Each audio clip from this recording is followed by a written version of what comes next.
Hello. Hi. Welcome to Hugo Girl, the podcast where we talk about Hugo award-winning novels and sometimes other things. Today, we are going to be talking about Dragonflight by Anne McCaffrey, and we will get to that in just a moment. But first, I would like to acknowledge a couple of nice things. So I wanted to say hi. We got another nice shout out from fanzine editor Joe Sherry, and they were interviewed on Cora Buehlert's website in her fan work spotlight series that she's doing. And so they gave us a nice shout out as a good podcast to check out. And then also, we had a Fancast spotlight on Cora's website, and that's at corabuehlert.com. So thank you so much to her. She interviewed us and posted it up on her website, and it was fun. And so thank you. That was cool. And then I was Googling this like I do in the middle of the workday and the beginning of the workday and the end of the workday, and just looking for anything about us on the internet and looking for new reviews. And I found a new review, so that was really exciting. Oh, exciting. And it wasn't on iTunes. Am I saying that right? Remember how I used to think songs were called iTunes? It wasn't on Apple Podcasts. That's what I'm trying to say. Yes.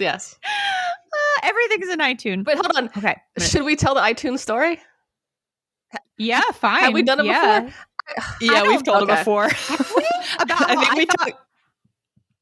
I don't know. We have? I thought we talked about it during the Dune episode, but maybe I'm wrong. iTunes.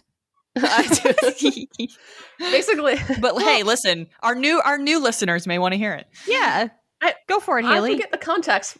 How about you set it up and then I'll do the punchline? Okay, I remember. So you emailed me a couple of what I now know are called MP3s in law school. And I was like, oh, I didn't know you could just like email a whole song. And I G-chatted you and I asked you how to do it. And I was like, Haley, how do you send iTunes by email? How are you attaching iTunes to your email? And I was like, do you mean MP3s? iTunes is the name of the program. One iTunes, two iTunes. And that's the whole story. It's a wonderful story. I love it. I think about it a lot, actually, because I still make that mistake. And then I'm like, oh, yeah, it's not an iTunes. It's a song. I mean, I could just call it I could have just said, like, how do you attach a song to your email? Alas. Anyway, so the review was on audiojunkie.co, which is not the website I'm really familiar with, but it was from user Paleo, and I'm just going to read an excerpt of it because it's a little long, but it was so nice. And the title of the review is Hugo Award-winning podcast. Hint, hint. I'm just throwing this out there. This is me talking. This is not the reviewer. We are eligible. Mm-hmm. So she says, Hugo Award-winning podcast. And the quote that I have from it says, I have found myself laughing out loud on my way to and from work on multiple occasions. I've downloaded books after listening to some of their reviews and impressions, and I've thought about biases that I may or may not have ever considered before. It's a joy to listen on many levels. Aww. Isn't that nice? Oh, no. That's so nice. That was very heartwarming. That delights me very much into my heart. We're spurring book buying. That's nice. Ah, yes. So thank you to all of those nice people, because that's really nice to find those little nuggets while I should be working in a I've been told by a recent listener that we should make sure that we tell everybody what our names are before we start talking about the book we used to do earnest. that. Let's do that. Okay. I'm Lori, and I'll be your DM today for this episode. I am Amy. I will be trying to find out what happens at the end of this book today. And I am Haley, the fastest talker on the show. Yay, good job, guys. Okay. So Dragonflight is a fix-up of award-winning novellas that were published originally in Analog Science Fiction magazine. And the first segment is called Weir Search, and it was published in 1967. And the second novella, Dragon Rider, was published in two parts beginning in December of 1967. Weir Search won the Hugo for Best Novella in 68, and Dragon Rider won the Nebula for Best Novella in 1969. And Anne McCaffrey was the first woman to win a Hugo or a Nebula. So yay for her. Yeah. Also, maybe not yay. We'll get into that. And I did just want to say, so this book means a lot to a lot of people. A lot of people read it as kids and really loved it and have a lot of very warm feelings toward it. And I'm just going to go ahead and preface this with I think I can speak for all of us. We did not love this book. And we're kind of going to poop on this book, but we respect people who like it. We respect the idea that you might read a book as a kid and you really love it and it stays with you forever. There's certainly things that I have loved my whole life where I might look back on them as an angry older person and be like, oh, so I think that might be what's happening here. So like if I had read this book as a teenager, I think I probably would have loved it, but I didn't. I'm coming to it as an angry middle-aged lady and I'm reacting to it thus. So just want to say, if that's going to be hurtful for you, you can skip this one, but just know, like, we love you. we love your love for this book. It is, I don't want to poop on anybody's love for anything, but I am going to poop on this book. So I will say it got better as it got better as it went along. The end was a little better than the beginning. And like a lot of things that we read, the world is cool. The idea is great. Yeah. Yes. Agreed. Listen, if I had been 14 and you handed me a book where young woman could psychically talk to all dragons, I would have lost my mind. I would have been like, yes, this book, this is my book and I'll love it forever. I'm going to do the brief plot summary. Dragonflight takes place on a planet called Pern, which was settled by colonizers from Earth, or human colonizers. I don't know if they came directly from Earth, but human colonizers. But it was forgotten about after the planet was attacked and human civilization was pretty much destroyed by an alien thing that they call threads. As a result of that, human society on Pern is comparable to like medieval Europe, kind of with lords and holds and whatnot. And there are a group of people called Dragon Riders, and their dragons are tasked with protecting humanity from future attacks by the threads. The Dragon Riders find a young noblewoman named Lessa, who's hiding out as posing as a servant in a busted castle in a land called Ruatha. And Lessa is waiting to retake her rightful place as the ruler of Ruatha, but they identify her as a potential Dragon Rider and whisk her off to their dirty old cave with false promises of dragon riding grandeur. When she arrives, her role is basically to actually nursemaid a breeding queen dragon named Ramoth. Lessa quickly bonds with Ramoth, and together they break the Dragon Rider glass ceiling and are instrumental in saving Pern from the next invasion by the threads. The end. Yeah, that sounds about right. Yeah.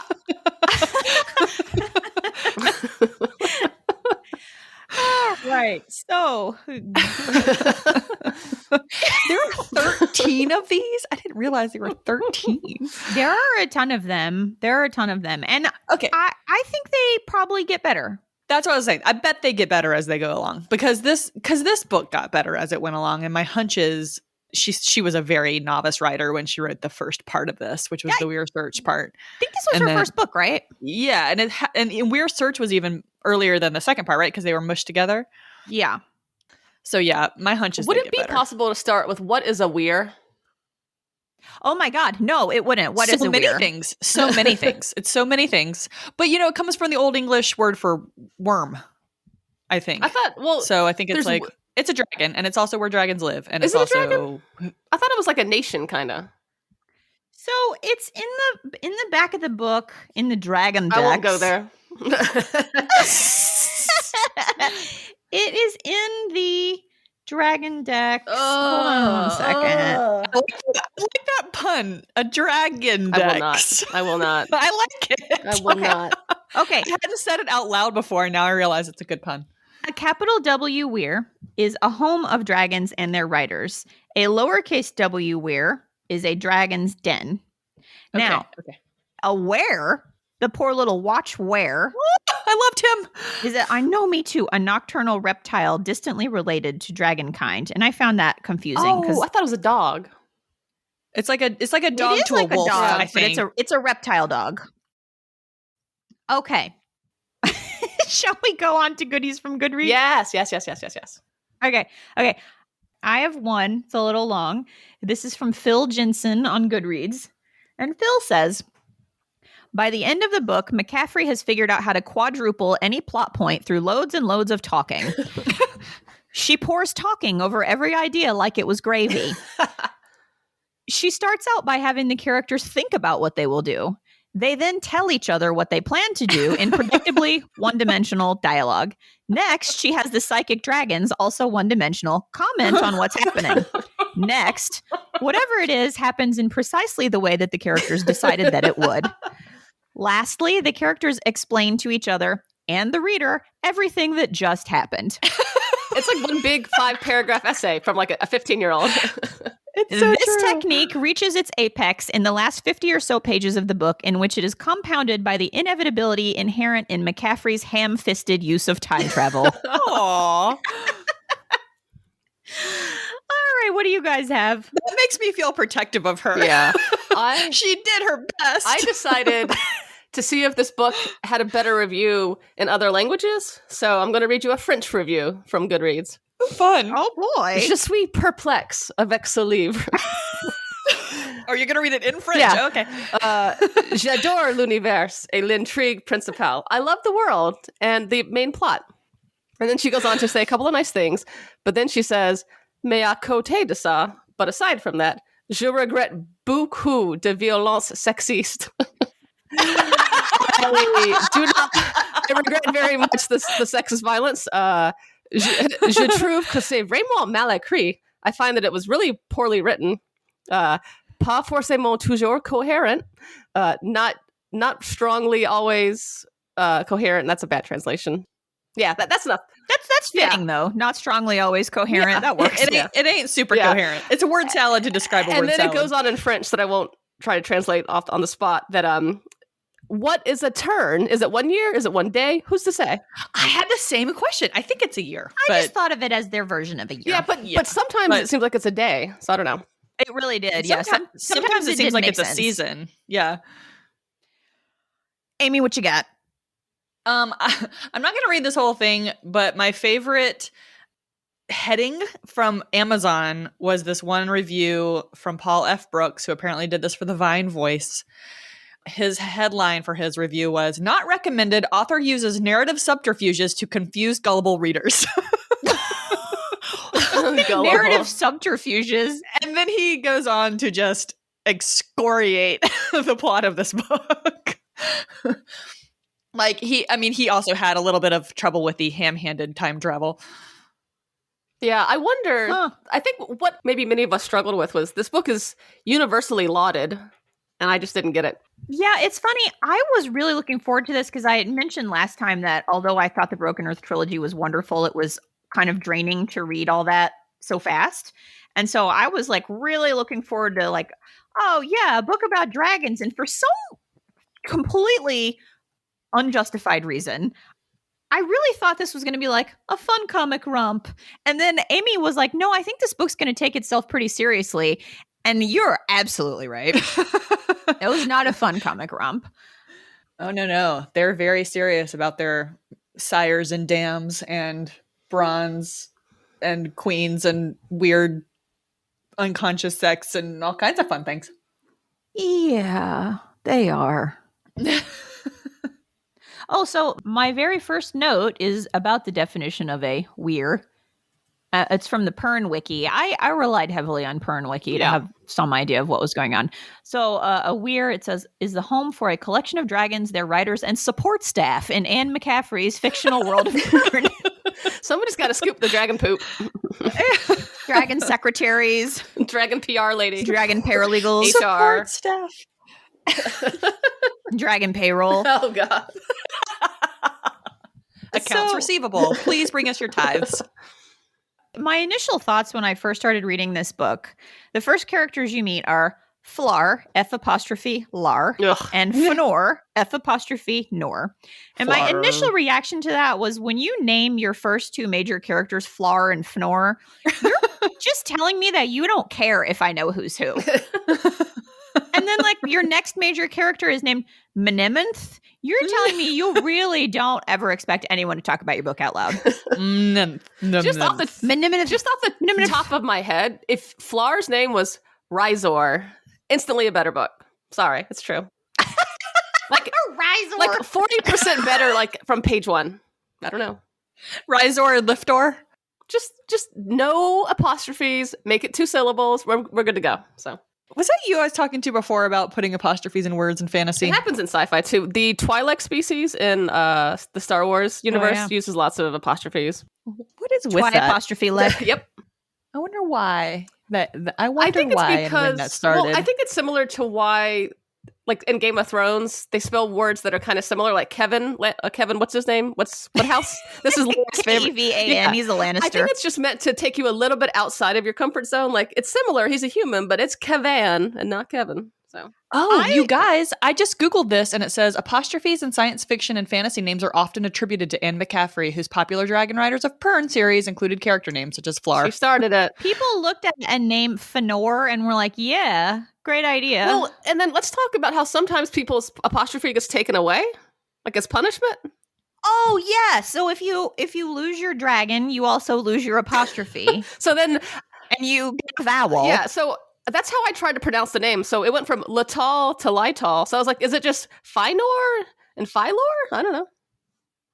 Who knows? Maybe we'll find out if their dragons die. We'll find out in 20 books later. I'm reading another one of these books. So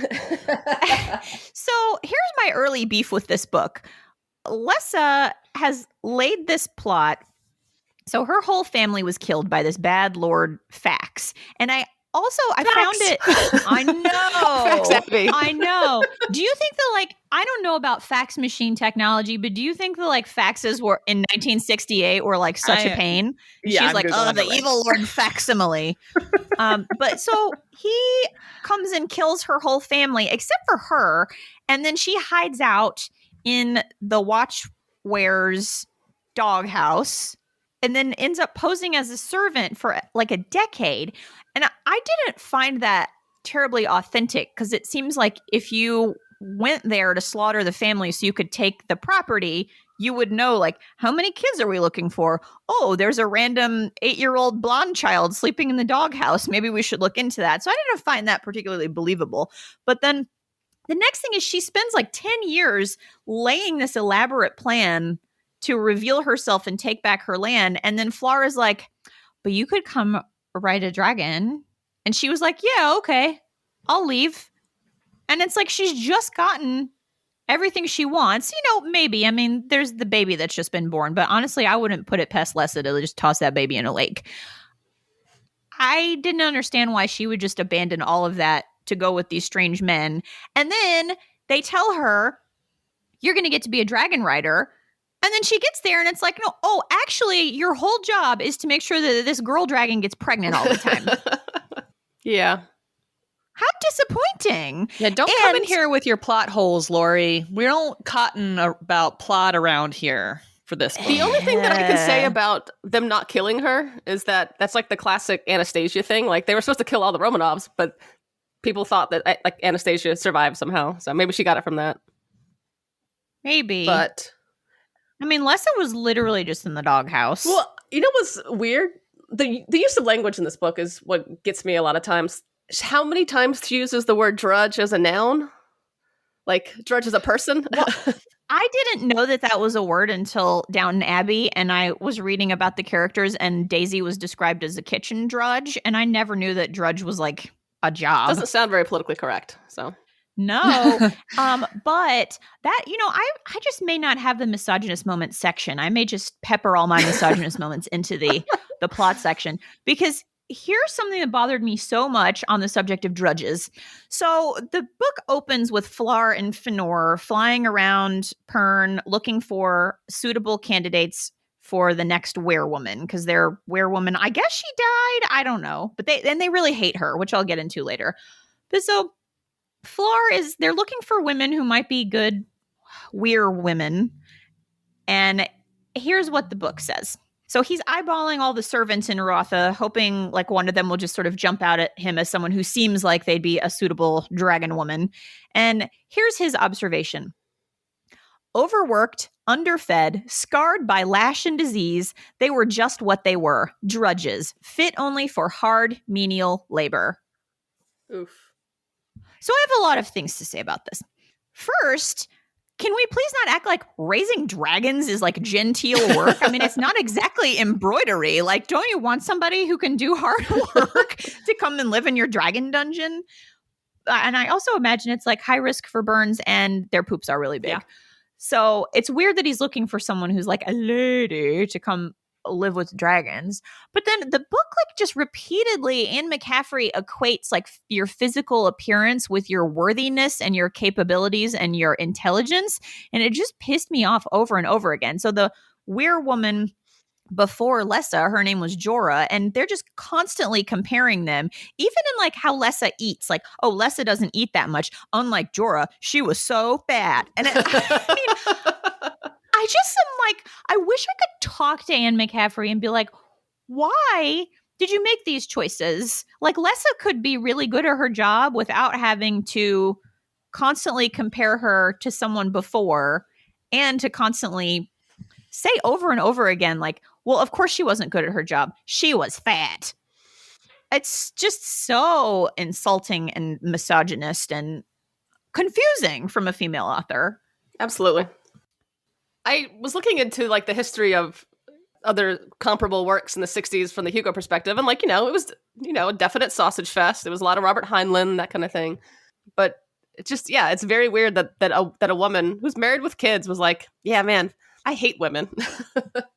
Yeah, she was like our age. She should have been mad at the world by then, No. Women internalize misogyny just like men do, Well, and I also imagine she probably knew the audience that she was writing for and presumed that it would primarily be a male audience.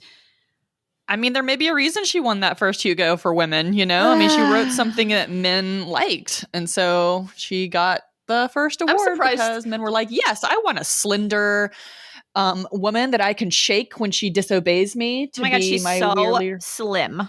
And she's so slender. She's so slender. She's and also she changes hair color halfway through a girl. She's so slim. It's funny that she would choose, I mean, if she has these feelings towards women, like, and not write as like A.I. McCaffrey, her initials. Yeah, this book resonated with so many girls because so many women today still like remember having read this. And I think at the time, I'm not going to go for the whole like she was writing at a different time, because it's just like with racial issues, there were always people objecting to racism. There were always people objecting to sexism and abuse of women. So I don't buy that. However, I think at the time it probably was a pretty big deal for her to have a main character who was a woman. And she does break barriers in the dragon world by refusing to just be she refuses to accept her role as just being like a midwife and nanny to dragons. So she does I'm sorry.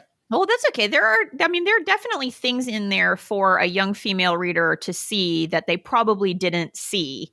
So I certainly understand how this resonated with a lot of young girls. But then the thing about that's very troubling is that they're so excited to read this book where you get to see some reflection of yourself.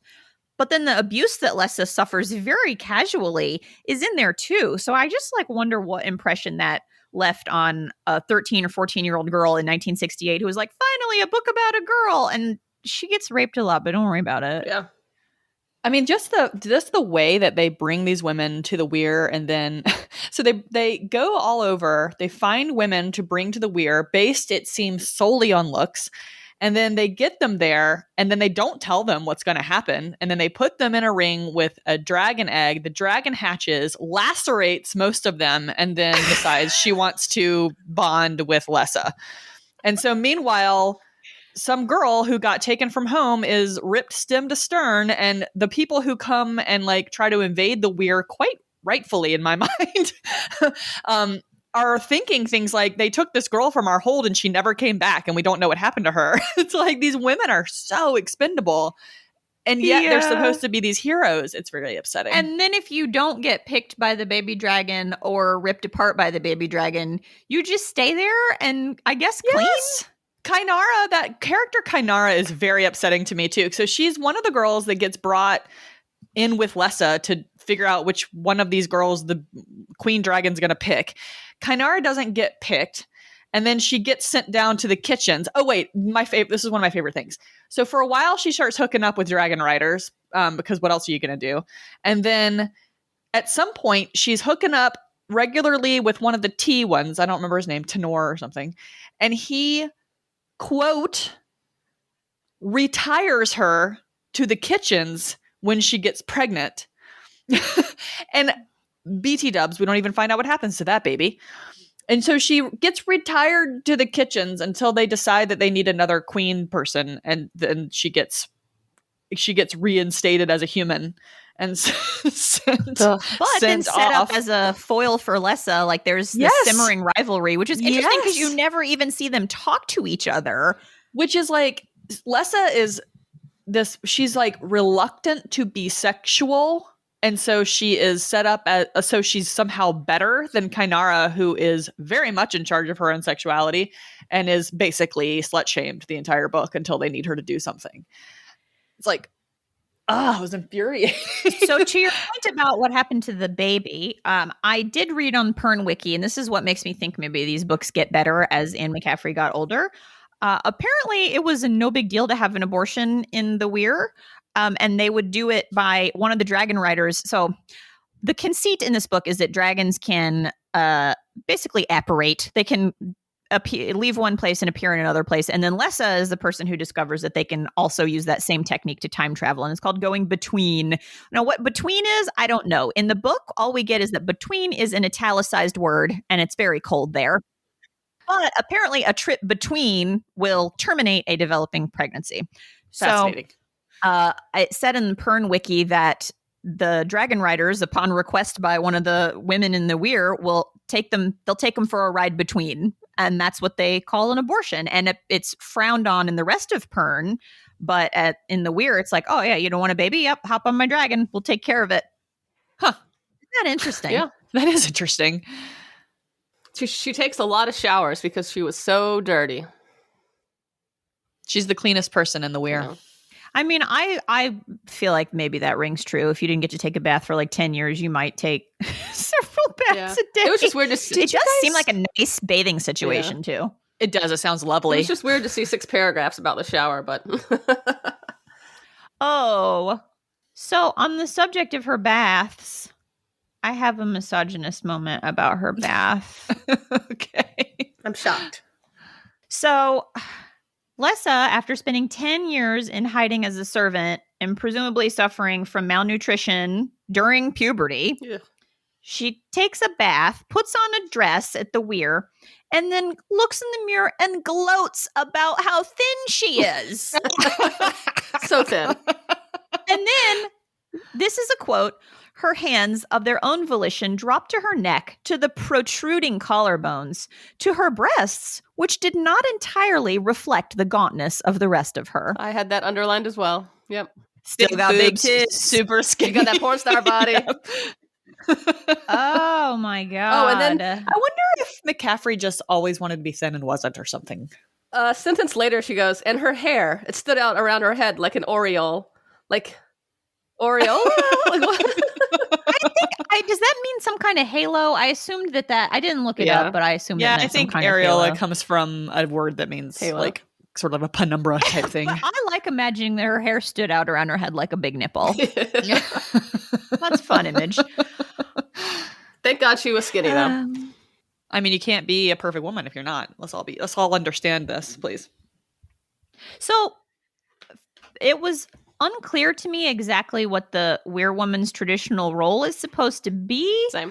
Because everyone is always shitting on Jorah, the previous Weir woman, but I'm not exactly sure for what. It's like for not making her dragon be pregnant enough. Like dragons are sentient, so I would expect them to breed when they want to or seasonally if they're like animals on Earth. Like, I don't understand why it's Jorah's fault that her dragon didn't have enough babies. Yeah. Does anybody know? No. Nope. No. It's just because she wasn't hot, so of course her dragon wasn't gonna have enough babies. I would like to tell y'all, which I'm sure y'all know, but our listeners. So, as somebody who has never cared about dragons for 1 minute, Game of Thrones actually made me kind of like dragons. I got to watch them grow up. They had personalities. I liked Daenerys' relationship with them. So I was a little bit open-minded when we came to this book, but dragons seem real boring to me, y'all. I don't know. I did kind of like the dragons. I will confess that. I liked how Mnemonth was kind of sassy. Yeah. I feel like this is one of those books that, like, if I could have seen the dragons, I probably would have been more impressed with them. Yeah, I was actually surprised. I was looking around on the internet to see if this has ever been like a mini series or any movie, and I don't see where any visual media has been made of it. And I was kind of surprised by that because I do think it seems like if you took out all the rapes, it could be a fun show. It could definitely be adapted in a way that I think that would be cool. But yeah, that's interesting.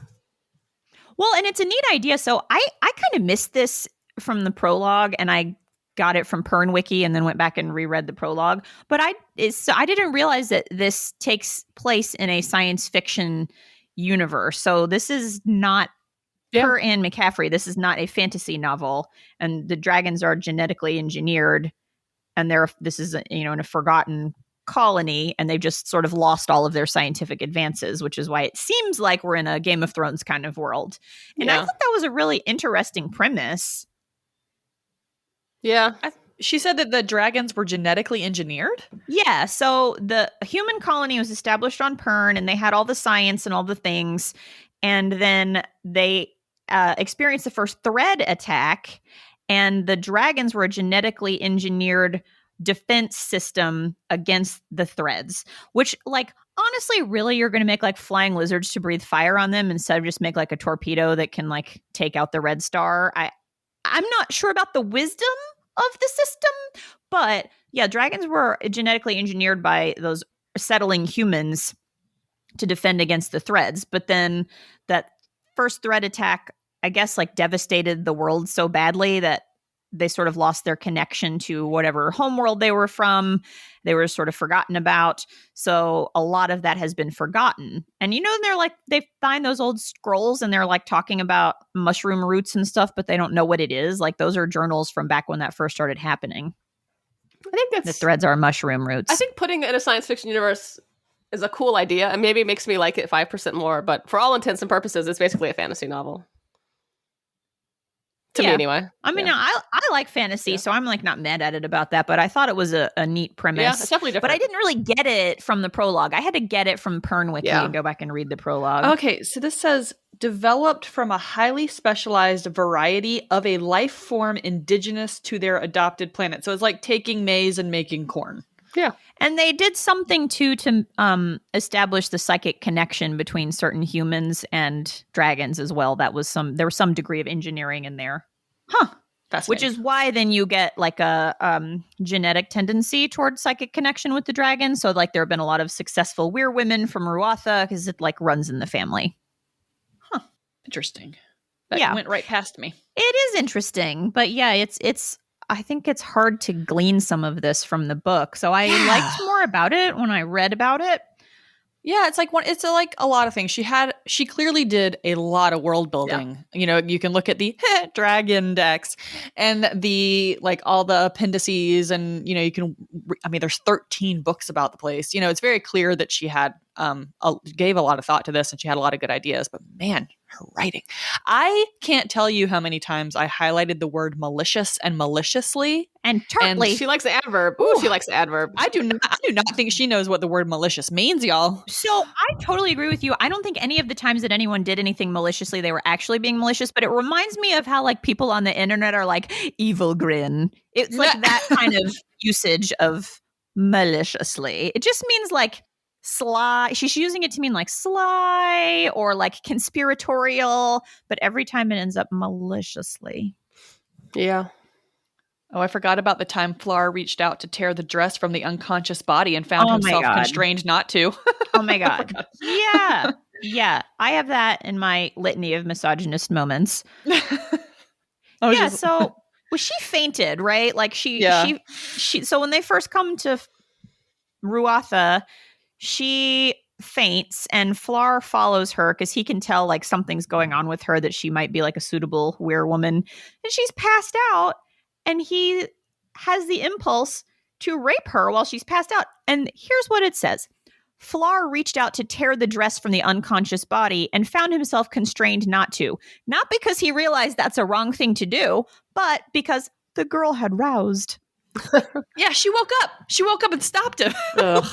like Flar, really? And that happens on page 52.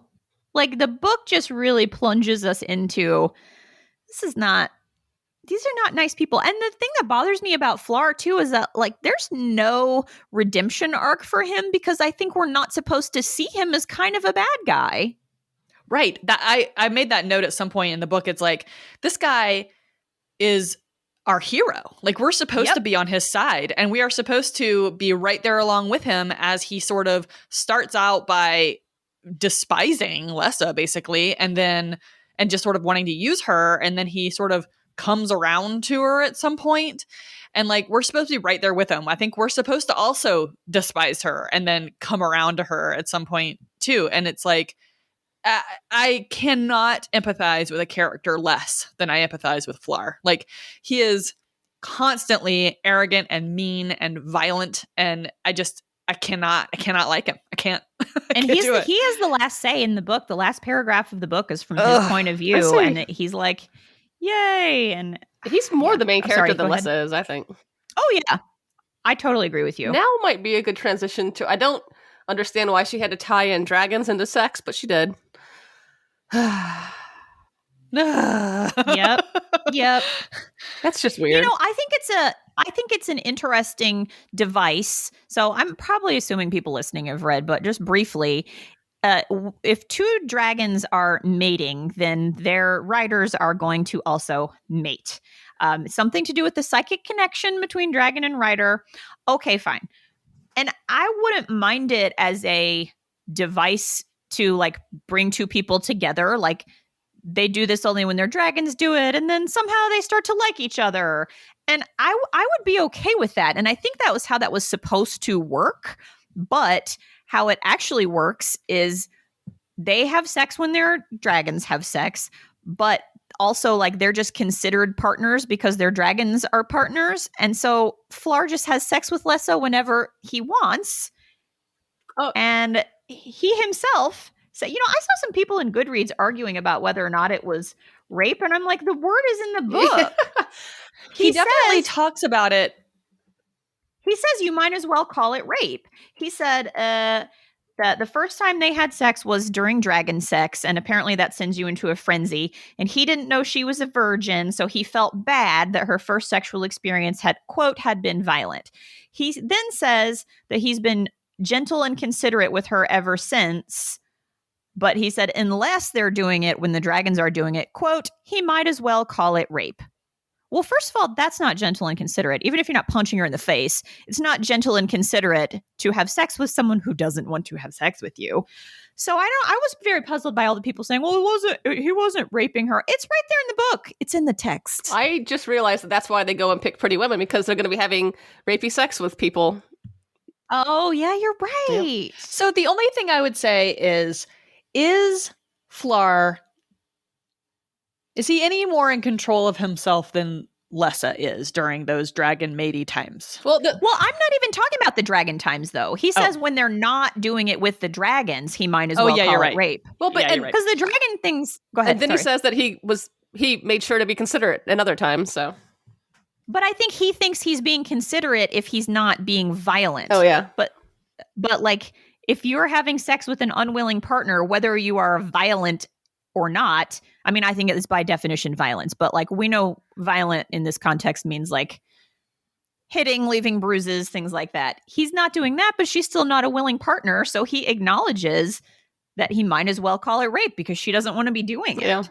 And then it's like, he never apologizes. I mean, it's just like, he says to himself, he'll win her over because he's, quote, in a position to persevere. So we know that she doesn't have the option to say no. Mm-hmm. So there's two things that come to mind here. One is my ongoing soapbox about not teaching boys consent, teaching them enthusiastic participation, because like acquiescence is not what we want them to go for. Right. And that's what we're talking about here. She's sort of acquiescing to whatever it is he's trying to do, is my hunch, sort of laying there and letting it happen. And then the other thing that comes to mind is, until fairly recently, if you were married, there was no such thing as marital rape, right? Right. If you were married, then the guy got to have sex with you whenever he wants, and you were deemed to have consented basically by marrying him. And like, that's kind of the impression I get of this relationship for a long time. It's sort of like, it's basically some sort of arranged marriage where, you know, if he wants to have sex with her, he can, and it's not legally rape, because that idea just doesn't exist. And I wonder how much of that just comes from the time Anne McCaffrey was raised and married, because she got married, you know, in like maybe the 40s. Yeah. And so it's like, you know, that idea would have been something she probably lived with. And she divorced her husband eventually, you know? Yeah. So I'm wondering, she married him in 1950. So I you know, some of that I think probably comes from that. And so, you know, I want to give her a little leeway on that idea, but it's interesting to me that she gave him the recognition of what he was doing. Right. Because I wonder if she like wanted to graft that on to men she knew, you know? She calls it rape, and he Yeah. calls it rape, and there's no atonement for it. So it's just like, yeah, I think that what she's telling her readers is like, well, try again. She'll like you eventually. As long as you're not beating her up, she'll like you eventually. And I read a really good point in a blog post on a blog called My Book Journey. And the person who wrote it pointed out that we hear how Flar thinks of their sexual relationship, but like Lessa is ostensibly our main character and ostensibly the victim of what he says is a rape. And we never hear from her about it. We have no idea how she views their relationship. It's very strange that we wouldn't know what she thinks about it. For a female character written by a female author, and she's like, no, let's just hear what the man has to say about it. We get Lessa stiffening a lot when he tries to touch her, and like, you know, we get her sort of general aversion to him, which I think is very reasonable. But yeah, we don't hear her like, I mean, the only thing I think we hear, like when they first have their little mating sex, the only thing we get in her head during that time is that she's confused. She clutched at Flar, touching bare skin, shaking her head, confused. And then she gets called the girl at least 3 more times right after that. 200 times she's the girl. Yeah. So many, like, that just use her freaking name. I will say that, you know, one of her peers, fellow award winner Ursula Le Guin, doesn't talk a lot about rape. Doesn't have to. Right. So it is possible to not. And she was also married as well, married very young. Yeah. I mean, they might have had different marriage experiences, you know? I mean, it's not like just because they're women at the same time doesn't necessarily mean they had the same experience. And it just seems like Anne McCaffrey is working out a whole lot of internalized misogyny, bad sex in marriage, like things like that. And maybe hoping, you know, maybe these two people sort of coming around to each other is a hope of hers. Like she thought maybe she would with her husband, but she never did, you know? Well, I mean, and she probably took some, you know, for the vast majority of human history, women haven't really had it great. So, I mean, she's not the anomaly, truly. I mean, but it still doesn't mean that it's fun to read. No, agreed. Oh, agreed. Things I didn't understand. Oh my God, I just had a big old note about this. Hold on. Because sometimes she does this word salad thing, and I have no idea what is going on. And this one point, so Raymond was full grown, ready for her first flight. When they're explaining mating to Lessa. And then at the end, a scornful gesture takes in the threadbare weir, and Lessa says, it's too late, it's too late. Lessa moaned, understanding a great deal, too well, too late. And then no explanation about what the hell she's thinking about. I exactly marked that, and I was like, it's too late for what? What are you talking about? What is she talking about? I had no idea what she was talking about. No idea. And that happens often. Like she'll sort of hint at something a character suddenly cottons onto, but no explanation of what that is, and it never comes back around. You know what? I would like to read a book from Lessa's point of view, which this ostensibly is supposed to be, but it's not. I hope that later books flesh her out more. Yeah.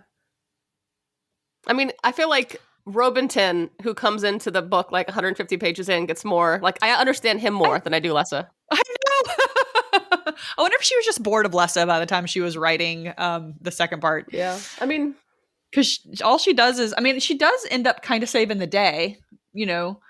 Only through action, she does. though. She comes up with the technique that saves the day. Yeah. And she does it by being one of the things that pisses Flar off about her is her independent streak. And she discovers time travel by defying his orders and doing a go-between. Why do they italicize it every time? I thought it was so annoying. I also thought of you every time there was a capitalized word. I was thinking I would rather have had between be capitalized than italicized. I guess it's a place. Well, there's only two things italicized. It's between and clar.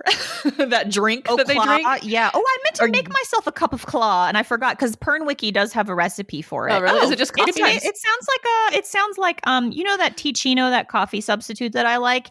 Kind of sounds like that. It is coffee with they have of course a knockoff recipe since we're not actually on Kern, but it's coffee, cocoa, cinnamon, nutmeg. It sounds yummy. But why are those the only two words that are italicized? Well, I assume claw is it's a holdover from either a previous language or what they think is a previous language. Yeah. Well, and because they don't really remember their history. Dragon thinking is in italics too. Dragon what? Dragon think. Oh, dragon thinking. It's a term. How it kind of reminded me of Dune when there's a lot of internal monologue that's italicized. Yeah, which is funny because that's not necessary when you're from a third person omniscient viewpoint or whatever. But she's doing her. I liked how Mnemonth, even though it was like a little joke because Lessa can communicate with all dragons, which is unusual. Normally dragon riders can only communicate with their bonded dragon, but Lessa can talk to everybody and she keeps it a secret. And I actually liked that. I thought it was kind of funny. And I like how Mnemonth will say to Lessa when Flar tells Mnemonth to tell her something, he'll I am Lessa. And he's like, Flar told me to tell Ramoth to tell you to do X, Y, and Z. And I thought that was pretty cute. I thought it was funny. And I like how much Mnemonth likes Lessa. I do kind of wish he would burn Flar for being mean to her. One of the things that annoyed me most was that she kept that a secret for a really long time, very purposefully kept that a secret. And then at some point she just sort of blurts it out. And then he's like, wait, what? And she's like, yeah, you didn't know that or what? And then she acts she blurts it out. And then acts surprised that he didn't know, or acts like she didn't realize it would be such a big deal. But then earlier we were told she was very specifically keeping it a secret. Yep. So that it just took away all of her agency. One of the things that definitely didn't make much sense. No, it doesn't make any sense. She keeps this thing a secret on purpose, blurts it out, and it was like, what? What's that a big deal? So here's another thing that didn't make sense for me. So, of course, they get this when they go between to time travel, they get this major jet lag. So Lessa goes back 10 years to Ruatha and comes back and is real messed up. And she's messed up because she's upset, but also she's having some kind of time travel jet lag effects. And then one of their strategies is to send some of their dragon riders and dragons back in time 10 years to breed more dragons so they'll have more in the present day to help them battle the threat attack. So they all are getting sick as well. Fëanor comes back to the future and tells Flar that they're all really suffering because they're existing 10 years outside of their time, and it's making everyone sick except for Kilara, because she's so narcissistic that she can exist in two places at once and she's fine. Sounds like a good ability to have to me. Yeah, honestly, I know. I was you wanted her to do that though. You wanted her to go back and run shit so you'll have more dragons, but you're mad at her because she's successful at it. Okay. You can be pretty and you must be pretty, but do not like it. But still, yeah, exactly. But then I didn't understand how you could go get people from 400 years ago and bring them to the present, and they've got a little bit of jet lag, they sleep for a couple hours, and then they go battle, and then they never go back because we know that the weirs have all been empty for centuries. So all these people who came to the future don't go back to their own time. Why? But then how did they continue to live 400 years outside of their time meaningfully and not be sick and decrepit from living outside of their own time? I couldn't understand that at all. Lessa and everybody else get sick when they travel for a few years. Yeah, my understanding of that was that had something to do with crossing your own timeline. So if you go back in time if you're in a time where you also exist elsewhere, then you get sick. But them going forward wouldn't affect them that way because there's not two of them. I had that conversation with myself, and I'm glad that I made a note for the answer that I came up for myself. But I think it does make sense until you recall how sick Lessa got when she went back 400 years, and that was a time that she didn't exist. And remember, she arrived 400 years ago and had to be like in a sick bed for a week before she could even explain why she was there because she got so sick from it. But she crossed her entire timeline to get there. So I think going back is just different than going forward, it seems like to me. Or maybe it's just because there was a battle and they just had to do a thing. But why did they go home? Because then they'd have to live without fighting threads and they don't want to. I don't know. Maybe they do. I kind of just, I don't know. Well, if they go back, then they like if they, this is the timeline. This is the time travel problem, right? So they go forward. Okay, now that's their present, right? That's where they live. That's what they're doing. If they then go back in time, then they are in two times at once. Like they go back, that they still went to the future. So if all their ancestors live up until that 400 years, and they're going to meet them again. So they can't. They have to stay where if you think of any movie with time travel, Terminator, Back to the Future, Looper, none of it makes sense if you think hard enough. That's why I like it. It always gives you a headache. Right. You have to stop it. You never work out time travel problems, which is why time travel is always a problem. I don't like it. Always fine. I will put in a plug. The Wikipedia entry for just time as a concept is mind-blowing, and I highly recommend it.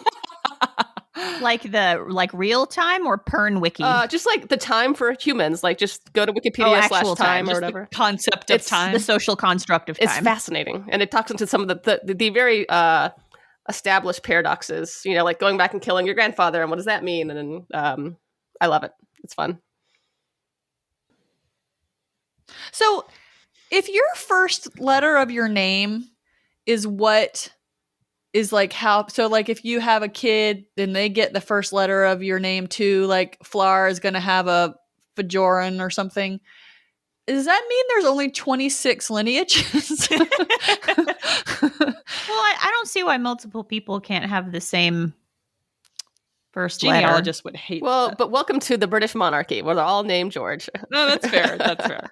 And there really are probably only like 26 families. Yeah, maybe less. It's always shaking her and slapping her and God. grabbing her. Oh, did you do a word count on shake? I did, and it was only I did it on like shook, I think, and it was only like 14. Only 14? It was only like 14, and then I did it on shake, and it was another like however many. Like, yeah, it's all over the place in there. He's always, and then when she I kept chuckling because when she goes back 400 years to get all the dragons, she keeps telling them that he's gonna shake her. Mm-hmm. Because she's traumatized and all she can think about in a panic is how he's going to shake her. And that's another thing where I'm mad at Anne McCaffrey, because when she shows us how this is hurting Lessa and like she gets upset about something else and starts freaking out that he's going to shake her. So that's how you know like she's got trauma, and Anne McCaffrey knows she's got trauma. Even though we didn't look at it the same way in 1968, 1967, fine, I get it. But Anne McCaffrey knows that this is hurting her in a way that is lasting and causing negative effects even in unrelated situations. And it just sits there and we do nothing with it. And we don't address it. Yeah. And at the end, they're in love. Yep. All fine. She Stockholm syndromes right into that shit. And she even says, "He'll shake me," Lessa cried, "like a little girl." His favorite. What she says something like he shakes me when I disobey him, I think, or something like that. Mm-hmm, mm-hmm. I also had a little chuckle when they went off to fight and there were, quote, fire sacks bumping against his thighs. Yeah, I wondered what that was.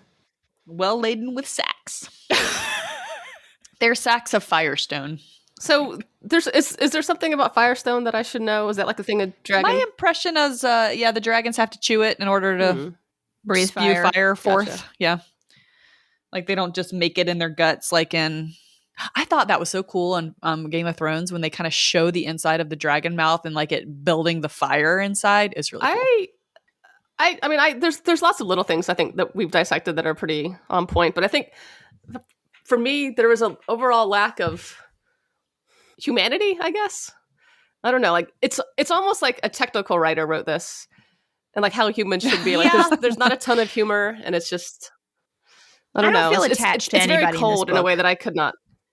Nobody, not a soul. Like the way that I feel when Christina Aguilera, I mean Daenerys, hops on that dragon in like season 3 and like starts going to town. Like I felt that viscerally, and I loved it, even though I'd never liked a dragon in my entire life before that. But this one, I was like, what? Okay, sure, whatever. Get on your dragon. I don't care. So that's sad. it reads like she wants us to see the world, but she hadn't quite worked out what the people were like, right? Like she was more in love with the dragons and the world and her ideas than the human beings that she wanted to populate it with. But like she didn't even describe the dragons in ways that were majestic. Like instead of 6 paragraphs about how dirty she was in the shower, I would rather like go to town on Nemeth and like let me see like what his heart is like and what his favorite cow to eat is. I don't know. There's something missing. Yeah. You wanted a cetology chapter about dragons. I would take that. Yes. Absolutely. Absolutely. I saw dragons very cutely described in another blog that I read called Memoirs of a Teenage Bibliophile. And she describes dragons as basically large cats. When they aren't flying, they're sleeping, eating, breeding, and kind of being snobby. Yeah, That's I true. would love to read 2 pages about that. I think Menemonth has the most personality in this book. Sure. The rest are just bronze. But Raymouth has personality. Oh, I disagree. I got nothing from Raymoth. Oh, she's sassy. I liked her. I'm most connected with the Watchwear. I know. That is the Weren't character they that so I had the mean? most feeling for, and it made me hate Flar almost more than anything. Immediately. When Lessa was crying when the Watchwear died, and she was like, "My only friend," and he thinks to himself, like, "What a horrible life you had." It says Flar was appalled when she said that. What a horrible life when that was your only friend. Well, you've seen her. She's like a matted ball of dirt, and she's been concealing her identity. Of course, her only friend was the little Watchwear. Mhm. And then, like, why are you mad that she had a friend and the thing died trying to protect her? I mean, that's a pretty major friendship that he's incapable of seeing because he sucks.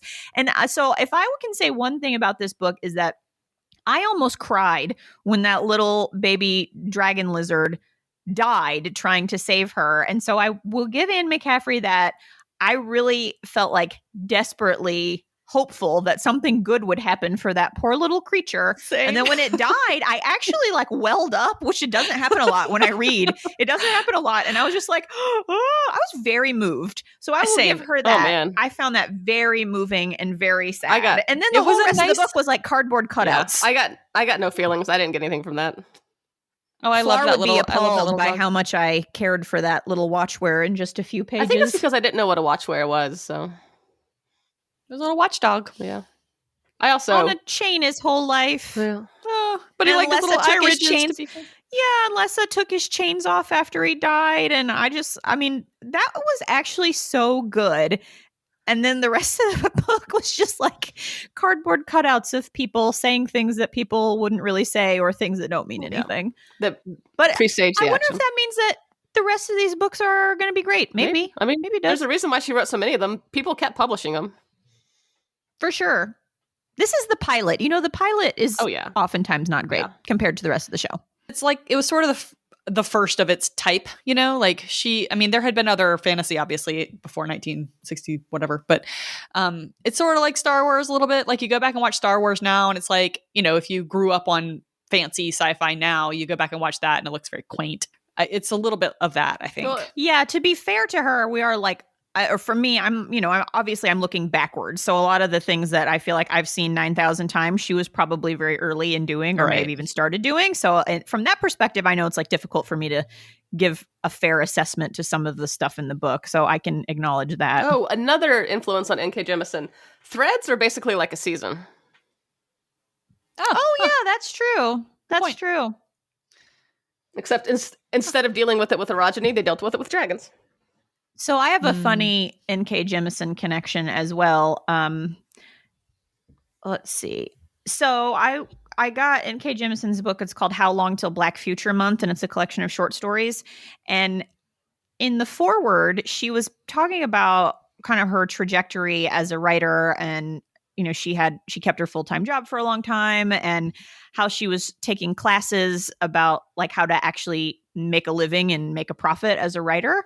And she observes to herself that if she had wanted to, she says, I probably could have sharted out a medieval Western style fantasy if I felt like it. I love her. Oh, I love her so much. She's wonderful. I know. I don't normally read introductions and forewords, and I'm so glad I read that. Wow, that's awesome. I just found one of my favorite highlights, you guys. At one point, McCaffrey uses the word Dragonade, like Gatorade, only Dragonade, and it's maybe the best thing I've ever read. I don't know why. It cracks me up. It sounds delicious. What is it? I don't remember that. It is. Let me see what it really was. Like a military term, like a fusillade, or yeah. It's like a thought struck Lessa. If Natan had actually ridden Canth, maybe he could ride out on the next Dragonade on an injured man's beast. It's like like a Dragonade. Yeah, it's like yes, tamponade, it's like, which is not tampon. Yeah, but it looks like Dragonade. Cardiac tamponade. Tamponade. It tickled me. It's a medical condition, but yeah, adding aid just makes it Gatorade or lemonade. So exactly. I mean, it's supposed to be like Brigade? Kind of. Like Dragonade? Probably. I'm sure. Yeah, I'm sure that's the origin. Let's see. I mean, I guess feminist favorite could be her on the dragon.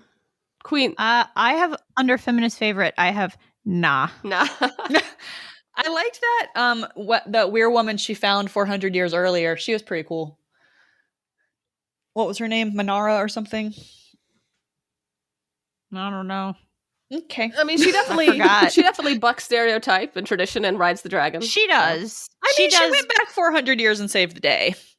Yeah, she definitely is. She's responsible for saving the day, and it is through her personality trait of not doing what she's told. So that's pretty cool. Wait, hold on. Do we know that they saved the day? Because I feel like it ends right before the battle starts. Well, she brought back the dragons they needed. I think that's what I hope they win. I don't know if they actually protect Pern. I imagine they do since there's 13 more books. True. Yeah, but they saved the day. My assumption is they saved the day. Do you guys, can I give you my best boob moment of all time? Oh, yeah. Of any book I've ever read, ever. Boob talk. It happens on page 14 in my ebook version. Atop the tower. Lessa has gone outside to figure out what's giving her the heebie-jeebies. And she goes outside and she climbs to the top of this wall. And atop the tower, Lessa stared toward the east, where the stony breasts of the pass rose in black relief against the gathering day. And then breast pass gets referenced several times in the rest of the book. The stony breasts of the pass. Stony breasts? Oh, no. I know. They're the Grand Tetons of Pern. I know. It's so good. Yeah, my boob talk was her being excited that she still got big boobs, even though she's been starved for a decade. Same. Imagine of all the things that you would think of, like I've just moved to a totally different place.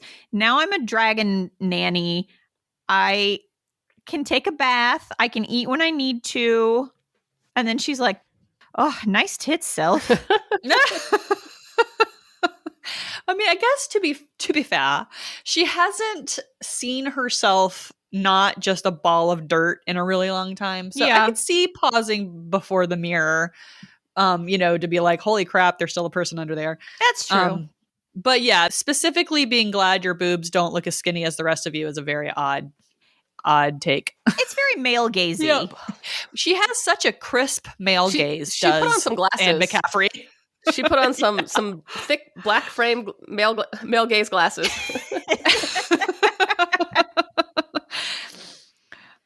Bless. Can I talk about my new segment? Oh, yes. So I would like to add a intermittent segment to the show called Soap Stuff. And it is because the past 3 things that we've looked at, I have noticed something that was like desperately in the nature of Days of Our Lives. And I just thought, I think I'd like to make it a recurring segment. I may not see something every time, but I saw in the Stone Sky, when we had the part where Hoa had gone to the moon, and then he's like, yeah, we were back on Earth, but I don't remember what happened.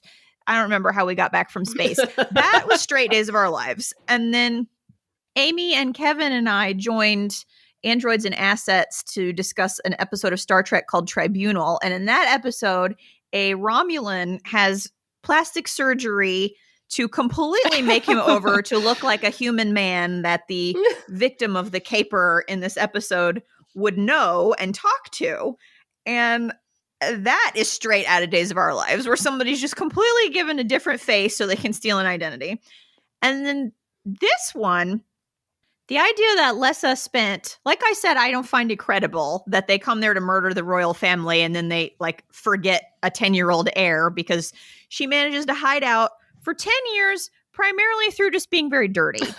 And that is just like when Greta von Omberg on Days of Our Lives hid in the swamp with mud all over her face, and people just called her Swamp Girl and didn't know that she was really the daughter of Princess Gina von Omberg. I love it. Until she had a bath. And then people were like, oh my God, you're the daughter of Princess Gina von Omberg. That's cute. I like it. She also had some scars on her face because I think she was on a boat that blew up maybe. But the scars were like literally, it was like lines drawn on her face. I mean, it was like if I just drew some Sharpie lines on my face and you were like, where's Lori? Who's this woman? So that's soap stuff. I'm really excited about it. Yeah. I'm trying to think if I have one. A soap moment? For the book. Yeah, I was just trying to think if I could think of one. Oh, I mean, like all the shaking is pretty all of soapy. shaking. Yeah. But yeah, it's got to be like where we've just dipped our toes into something that's just really incredulous. Like, I don't remember how I got back from the moon. This isn't incredulous, but the scene where she wakes up, she goes back in time 400 years and she wakes up and there are people taking care of her. It's very much Back to the Future when Marty McFly wakes up in his mom's bed in 1955. It is. A lot about this is Back to the Future. Yeah. Oh, yeah. Oh, this isn't Lord of the Rings or Star Wars. It's Back to the Future. Only not funny or fun. Yeah. Oh, Back to the Future has sexual assault too. So. Oh, it does. And it's like funny, right? It's like supposed to be jokey or like, no, not jokey, but it's definitely treated too lightly in Back to the Future. For sure. Yeah, I told Lori earlier that, and my tendency to fast off my dislikes onto books by comparing them to Lord of the Rings, I feel like that's too harsh of me for this book, so I couldn't decide. I called it bad Star Wars. I think we just decided it's Back to the Future, right? Well, yeah, but I was just explaining before we had that revelation. Yeah, I was going back and forth on it too. I decided it was Lord of the Rings just because it seems like it takes place more in a fantasy world than Star Wars. Oh, it 100% takes more in a fantasy world. There's dragons. But then there's also like a Death Star literally living in the sky. So I don't know. It's like, and Lessa is definitely on a hero's journey. It's like not a very good one, but she's on one. That's true. That's true. I just called it bad Star Wars. I think I'm going to call it bad Lord of the Rings. Anything else before we go on to, did you like this book? It's going to be a huge shocker. I don't think I have anything yet. I wrote like a 5-paragraph essay a week ago when I did my notes on this. I don't think anybody needs to hear all of this. But I do. So, no, I didn't like this book. I did like some things about it, which I think I've already mentioned. But I do have another Goodreads review that I put in this section that kind of sums up why the book isn't like interesting to read. Oh, please tell me. There's like a weird lack of tension. Like they make all these elaborate plans and then the plans just work. And at no point was I like, maybe someone will die. Mm-hmm. So this Goodreads review says, it's Murphy Napier on Goodreads who said, the execution of the plot was really shallow. It was fast-paced and easy to read, but also nothing went wrong. They regularly put themselves in dangerous situations, but nothing ever went even slightly wrong. Tension? This author doesn't know her. I think the only pushback on that I would do is that it actually did take, like, you saw what was going to happen coming a mile away as far as like figuring out how to jump through time and her going back and getting the dragons and da-da-da-da-da. But she did spin it out, I think, fairly well. Like, Lessa figuring out, like, it paced that part, like them figuring out they needed to go back in time and get the dragons and bring them forward. She paced that out fairly well, I thought. Mm-hmm.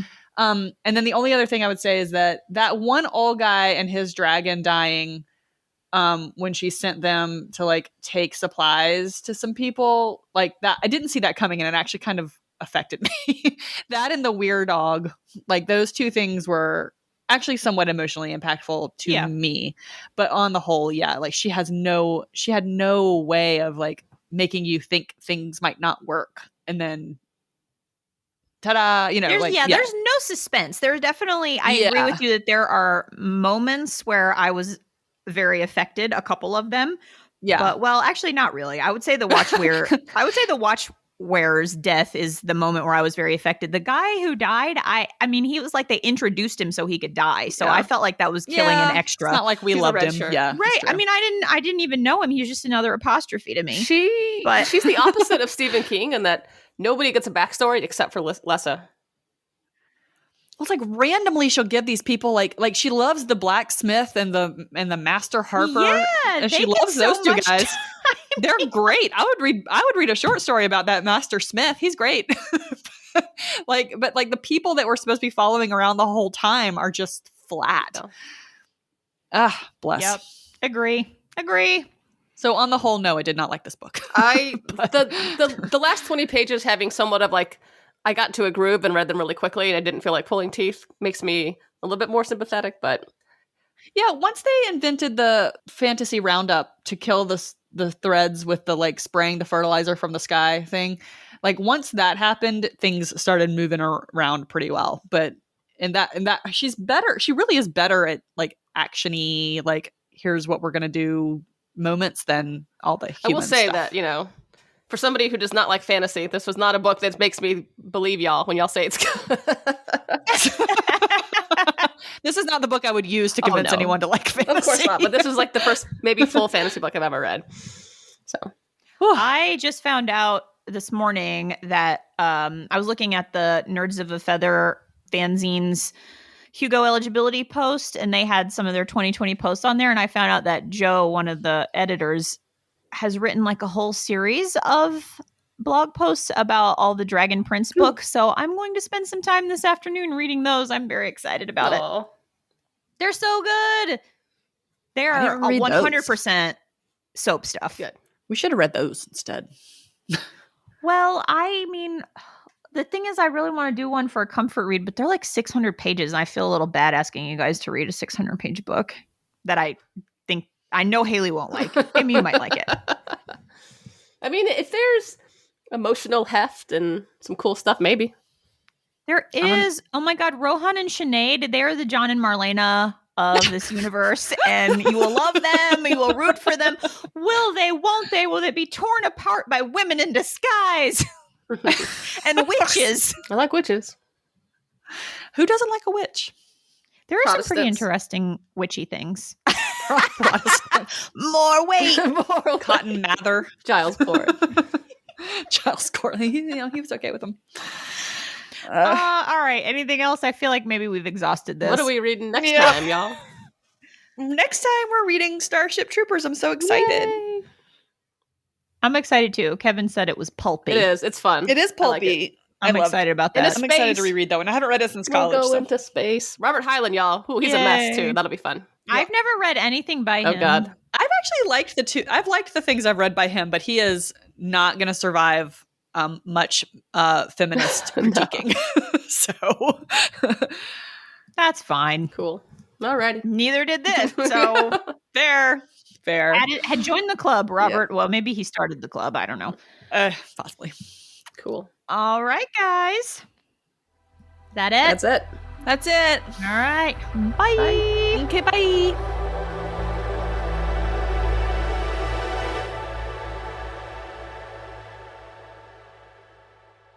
Everybody sounds so great to me. I love your voice. It's very nice. Just a little piece of cheese real fast.